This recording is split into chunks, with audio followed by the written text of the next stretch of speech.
And so for months, I told the doctors, hey, this is what's going on. This is what I'm feeling when I'm doing ABC. This piece of paper, like I could not lift this and move it without my chest hurting. That just for me raised a red flag. And I was like, okay, I'm not crazy. Like there is a stabbing pain.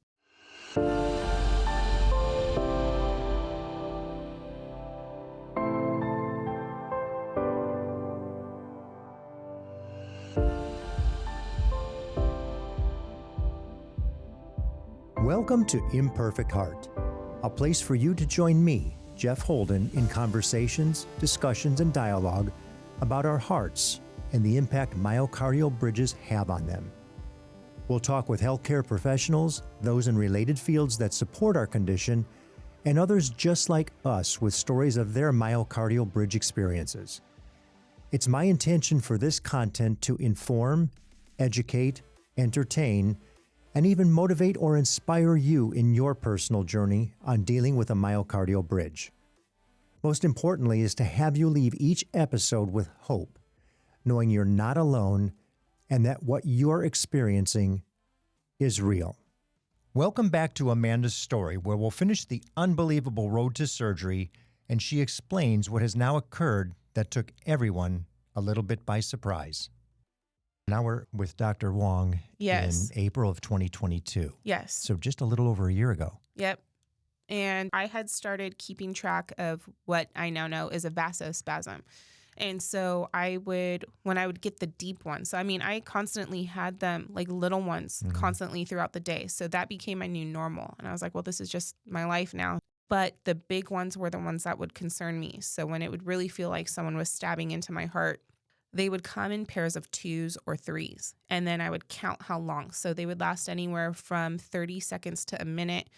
Well, this one day in April, I had 6, almost 7 in a row, and I knew, and I started to freak out. And I remember that was the day I went to the emergency room again. And so my body, it was telling me, like, we're not doing good, and so luckily I found— It's trying to get your attention. Mm-hmm.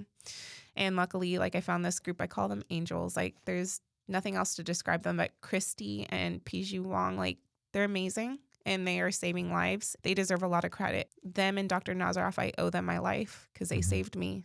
Yeah, so they bring us in and they tell us all the risks about the surgery, that they hadn't done it before, and that Stanford had decided that they were going to keep me local because at the point I meet with this team, from the time I had my first heart attack to that point, my symptoms were the most severe symptoms they had seen to date and how rapidly they were increasing. And the very real conversation of she has to have surgery. She doesn't have a choice. So Piju Wong does a second angiogram in June of 2022. And this time he goes through my groin and does a 3D view of the bridge itself and how it's functioning. And when I came out and woke up, he put me under fully that time. And I come out, and Nazaroff actually had come up to meet with my mom and I because he wanted to meet me and told me that he did not want to do open heart surgery if he absolutely didn't have to, but wanted to know the results from the angiogram. Dr. Wong comes out and he says, was Nazaroff here? I thought I heard him in the building. What did he say to you? If we don't need to do it, then we won't. He said, Amanda, you don't have a choice. I found secondary issues. And so he said, not only is your bridge completely cutting blood flow to your body, and it's quite significant, it's bigger than we thought, you have to have surgery. So, and it was interesting when he showed me the results from the test, and I guess he said he had to reverse one of the tests pretty quickly because I started to go into heart failure, and he's never had that happen before. So it looked like a tree from Halloween. Like all the blood vessels and arteries on the left side were open and then all pinched off at the same time. So not only was I having a lack of blood flow from the bridge compressing my LAD artery, but I then had these vasospasms that were completely cutting off all blood flow on the left side. So I wasn't crazy. It was real, and it was there. And they saw it. So that was, I want to say it was June 16th, and I was scheduled for open heart July 25th of 2022. And at that point, I had to get ready at work. I had to figure all that out. And then I was told to literally do nothing, like rest, absolutely do nothing that would spike the heart, and to be very careful, just very careful. Yeah, I had open heart surgery on July 25th of 2022. They performed it at Sutter, Sacramento. I had the dream team. So Dr. Nazaroff, I also had his teacher, Dr. Hanley, and from Stanford as well. And I was told that Hanley never comes in unless cases are very complicated. And sometimes he just oversees them. And I got him there that day. And then I had Sutter's pediatric cardiac surgeon as well, Dr. Watanabe, who is studying under those two. If I remember, I think I was number 3 for Nazaroff adults for unroofing. And I think they had only done 125 for their medical group at that point. They performed it at Sutter. So, well, congratulations on getting it done, because you stayed persistent, you knew, and you self-advocated. You did not let up until you finally got somebody to acknowledge what it was. Yep.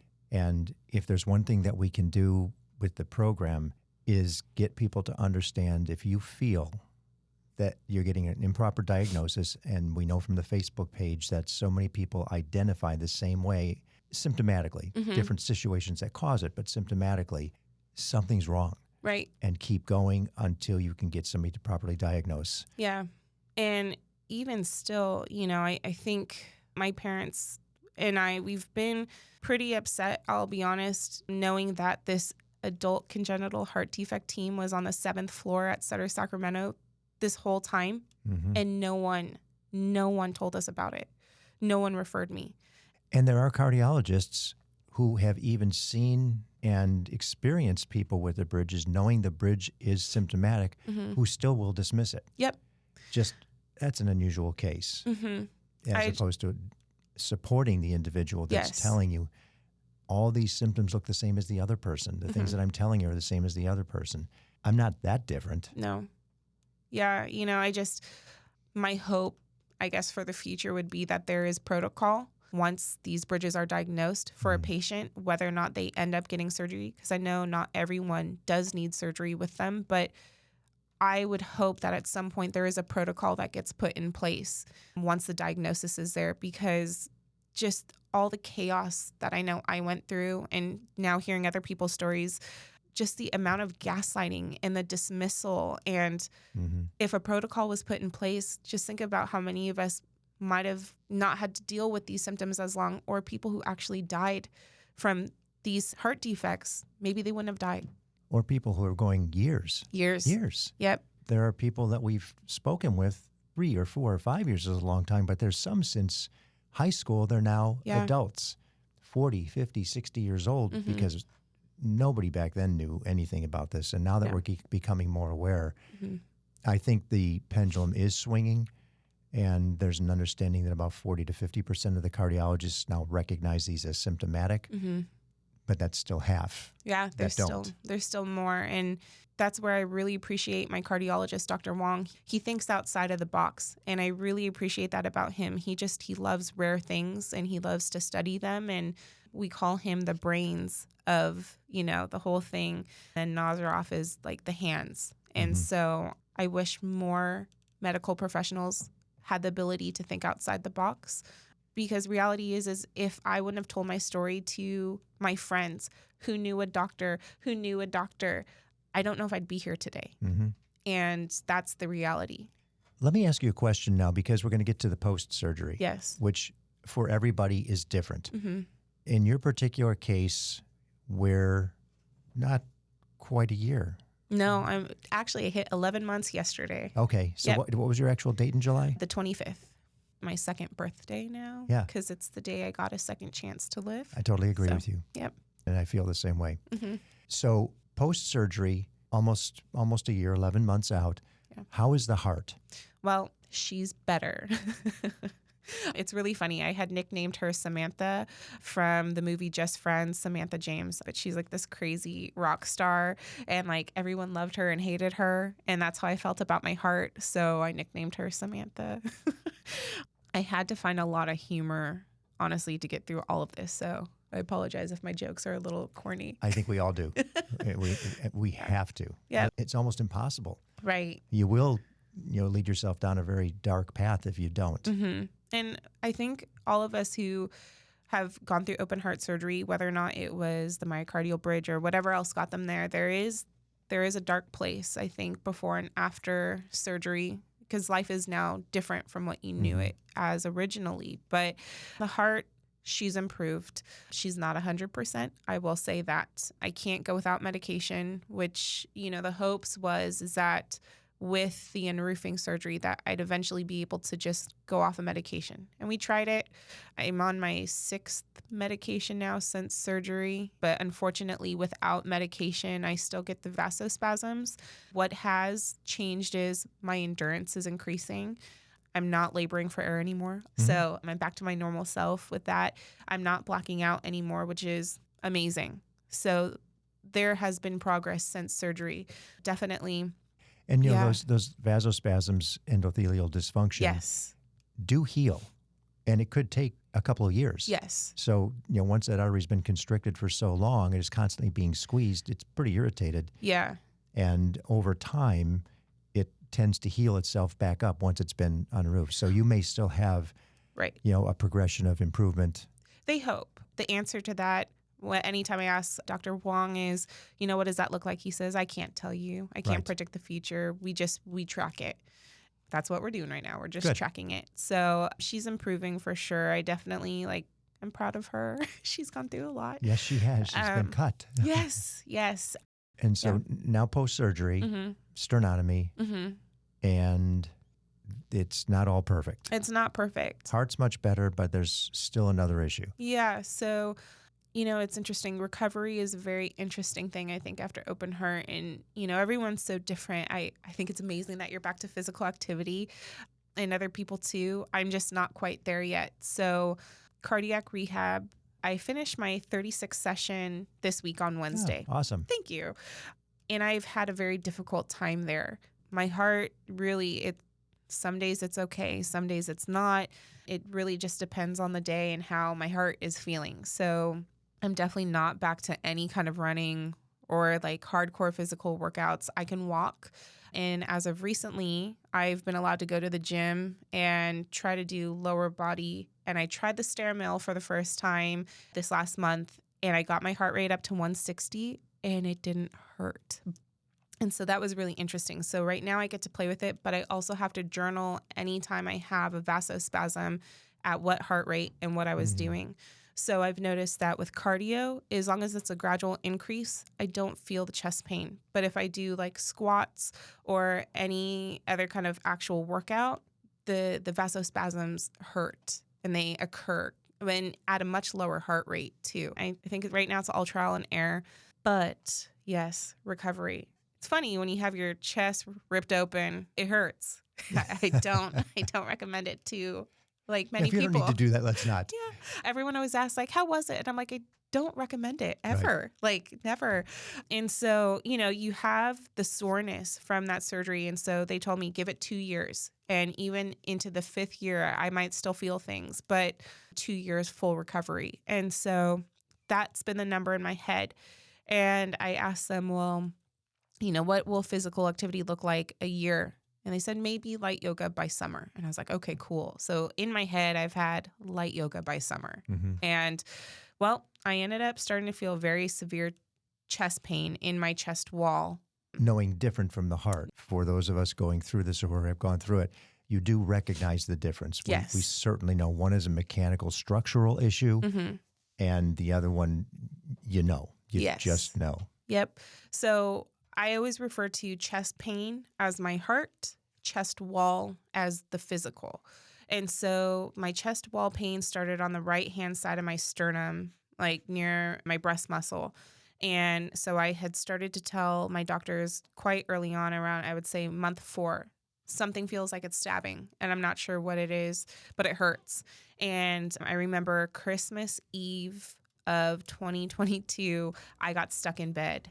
And I couldn't get out of bed. I had moved my covers, and it felt like someone stabbed me in the chest, and then I couldn't move. And I got stuck in bed all day. And so I was like, oh gosh, this is bad. It progressively was like that. And I remember I'd be at work because I had to go back to work 3 months after. In hindsight, I wish I would have taken the full 6 months, but the city didn't allow me that time. I couldn't open doors. I still have a very hard time opening doors with my right arm because it hurts in my chest wall. And so for months, I told the doctors, hey, this is what's going on. This is what I'm feeling when I'm doing ABC. This piece of paper, like I could not lift this and move it without my chest hurting. That just for me raised a red flag. And I was like, okay, I'm not crazy. Like there is a stabbing pain. They could not run any more tests on me for almost a year after surgery because I had had too much radiation exposure from all the cancer tests that had been done on me the year before. Finally, I meet with Nazaroff at least 3 times. And finally, he's like, well, we'll do an x-ray. They do an x-ray, and I forget what month it was. I want to say it was around like month 8 after surgery, and all the wires are in place. So he believes it's inflammation because the wires looked perfect. There was nothing poking. Finally, we're getting closer to this year mark, and finally around month 9, I'm like, I can't do this anymore. So my nurse practitioner, Christy, said, we can't keep messing with this. Let's get her in for a CT. So they get me in for the CT, and I find out at my 10-month appointment last month that I have non-union in my sternum at the top. It's the part of the bone that looks like a diamond, and that is not connected. I do feel pain up in the top area of my chest, but then it turns out 2 of the wires are potentially rubbing up against a nerve, and that's the stabbing pain I've been feeling. Right now, we're at the point of trying to figure out what the best option of correction is going to be. I've spoken with Nazaroff, and he's okay with removing wire, but in his opinion, to redo a whole sternum to get it to close is excessive, and I agree with him. I do think it's excessive, but there's no plan A or B if sternum didn't close because it so rarely happens. So right now I'm waiting for a second opinion to see what else, if there's any other option besides redoing a full sternotomy or just removing wire and leaving as is. That's where I'm at right now. What a journey. Yes. I don't think anybody I've spoken with, I know there's nobody I've spoken with that's had so many ebbs and flows of situations. And then when you think you're done, you're not just quite done because there's still a piece not complete. And, we've seen other situations where people have had sternum issues, but not with all the other complications that you've had. Yeah. And so, like I said, everyone's case is so different. This is just mine. I felt bad when I spoke with Dr. Wong at the 10-month appointment. He was devastated. He was hoping I would have a better quality of life after surgery. And he, early on, when I first started to tell them about the pains, he said, my hope for you was that we give you quality of life back so you could live your life. He said, I just hope we didn't trade one for the other, right? Like we fixed one, but now caused another. He was sad to see that this happened. And I remember I had already cried prior to him coming into the room. I cried with the nurse. She's really sweet. And I told them, I said, look, you guys knew the day I walked into your office, I was a wild card. Without you guys, I don't even know if I'd be here. So positive thing is you guys saved my life. Yes. Without the heart. Yep. We're not having this conversation. You're not here. Yeah. Sternum, man, we can figure this out. Exactly. So I told them, I said, I believe I'm on the slow train to success. And that's what I'm going to just continue thinking. And so my recovery is just going to be a little bit longer than most. And it's okay because this is just structural. He was like, I like that, Amanda. Slow train to success. It's a beautiful attitude to have. Yeah. And recently I've been saying this is how I know I'm not a superhero or superhuman because I'm still human. And like my body is still just recovering like a human. So, in case you got confused. Yeah. It's just a reminder. Yeah. You are human. Yeah. For whatever reason in my head, I thought, after surgery, before I thought I was a really professional athlete, right? I was like, but man, if my heart would have been perfect all this time, I really would have gone to the Olympics doing something. And I was like, you know what? Surgery is going to allow me to do that. And reality is that's not ever going to happen. And I am human. So I'm just going with the flow at this point right now. So the expectation now is we're going to wait and see what's going to happen with the sternum. The goal now is hopefully get light yoga by next summer. It's been a long journey, but I'm glad I'm here, and hopefully my story helps someone I'm somewhere. glad you're here, and I'm sure there's a lot Thank more you. people besides me that are happy you're here too. Thank you. And with a long life in front of you, that you don't have to sweat, am I going to have a heart attack tomorrow? Yeah. It's funny. I think mindset, I'm still working through not thinking that way anymore. You have to have a will to live. I knew like my mom and dad couldn't live without me. They were my reason. When you get down to the basics, right? Like, what do you live for? It's funny, my nurse practitioner, Christy, she says, you've been given this beautiful gift. She says, I know it's horrible in how you got here. She's like, but now you have this gift. Now go spread it to people. Mm-hmm. And that was a really sentimental moment between her and I appreciated it. And like you said, the heart, as long as the heart gets fixed, you can make it through surgery. Anyone can get through this. It's a short amount of time. And now even at 11 months post-op, I'm like, wow, like I did this like almost a year ago. Mm-hmm. And I didn't think I'd be here today. It's not an easy recovery, but everyone's bodies are so different. Some people bounce back pretty quickly. Others maybe are a little delayed like me, but I would do it again in order to get a second chance. For me, I've always wanted to be a mom. And I think for anyone out there who wants to be a parent, and is going through this, there is hope. You just have to get to the point of getting the fix because the heart is so delicate. And so where I thought my life was over, there's now this possibility of hope. So I have my eyes on the future. So not only your life, but another life. Another life. Recovery still. Trying to figure out what I'm going to do with my sternum. That's number one. And then once that's corrected, however it gets corrected, then I could fully start immersing myself into that next part of life. So whatever that looks like for me. Good for you. Thank you. Well, I'm so happy you're here. Thank you. I'm not necessarily looking forward to getting pulled over by you at some point as a law enforcement officer. I won't be an officer at this point. Turns out with everything I went sorry to hear through, that. That's okay. It's probably just not in my future. I work with the community. I do crime prevention. I help with Neighborhood Watch. I teach to schools and kids, and I do a lot of our outreach. So I like to call it God's work. So are you still involved with the law enforcement? Yeah. You are? Okay. So, so I still work you just for won't them. be an officer pulling me over. Nope. I still think that's fabulous. Thank you. Had you not gone through that Sweet 16, Yeah, you may not have discovered the bridge exactly. in time. In time. I don't think I was meant to be a police officer, and that's okay. But I was meant to be in that place, and everything happens for a reason. Yep. So. I totally agree. Amanda, thank you so much for sharing your story. Thank you. Thank you for having me. Thank you for listening to Imperfect Heart. It's my hope that this information helped in some way to improve your situation or will help you better understand this condition. More importantly, that it gives you hope through stories that there is help and you most certainly are not alone. If you've been diagnosed with a myocardial bridge, please be sure to join the private Facebook group, Myocardial Bridge Support Group. For more information about our program or to reach me directly, visit the website, myimperfectheart.com. If you like what you heard today, please give a positive review, thumbs up, high five, or whatever your app likes. And be sure to share with everyone important to you so they understand what it is you're dealing with. Please subscribe as well. Welcome each day with gratitude and positivity.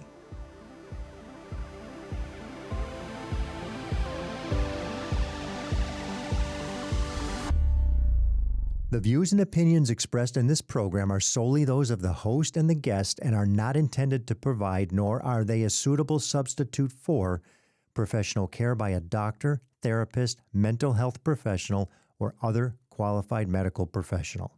Imperfect Heart is a production of Hear Me Now Studio.